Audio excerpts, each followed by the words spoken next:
ကြာသပတေးနေ့မွေးသူအလုံးမင်္ဂလာပါ2025ခုနှစ်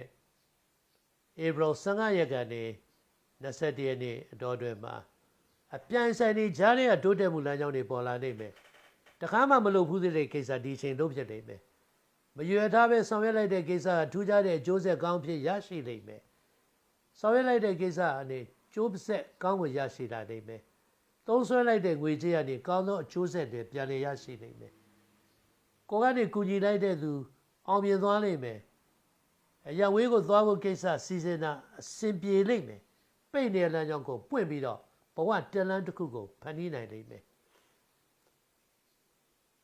အရာရာအတိုက်ခံနေနဲ့ရှင်ပြီးတော့မယ်ဘေးဒီမေးကျင်တဲ့အကြောင်းလေးပေါ်လာရင်ဒီစမ်းစာနေဖို့ application ကိုအသုံးပြုပြီးတော့မင်းများလိုက်ရုံနဲ့ကိုယ်တိုင်ကိုယ်ကျလူတွေ့လာမေးတဲ့အတွေ့အကြုံမျိုးရရှိအောင်စ조사ပေးထားတယ်ဒါကြောင့်စမ်းစာနေဖို့ application ကိုယုံကြည်စွာသုံးချနိုင်ကြောင်းတင်ပြပါတယ်15ရက်နေ့မှာပြီးမှလိုရာပြည့်စုံမယ်16ရက်နေ့ပြဿနာဟောင်းတွေဖြေရှင်းရမယ်ရန်တိုက်ခံနေတဲ့ထိတ်တိုက်တွေ့မယ်အဲ့ဒီကမဟာတကြံတက်နေဖြစ်တယ်တကြံတက်ချိန်ဖြစ်တဲ့မနေ့10နာရီ42မိနစ်20စက္ကန့်အချိန်မှာကုသိုလ်ကောင်းမှုတစ်ခုခုပြုတ်လိုက်ရင်လည်းအဆင်ပြေတယ်18ရက်နေ့အရာရာကောင်းခြင်းလိုရာပြည့်စုံခြင်းစိတ်ချမ်းသာခြင်းတွေနဲ့ပတ်သက်တဲ့ကံဖွင့်တဲ့နေ့တစ်ခုဖြစ်တဲ့နှစ်ဆန်းတည့်နေ့ပါပဲဒါပေမဲ့နေ့မဟာရကျမ်းဖြစ်နေတော့အသွားလာကျူးဆက်ရမှာပေါ့ညနေ3နိုင်နဲ့4နိုင်ခွဲချင်းသွားလာကျူးဆက်ရမယ်ပြီးတော့အရှိတောင်ရက်ကိုတည်သွားစရာနေရှိတတ်တယ်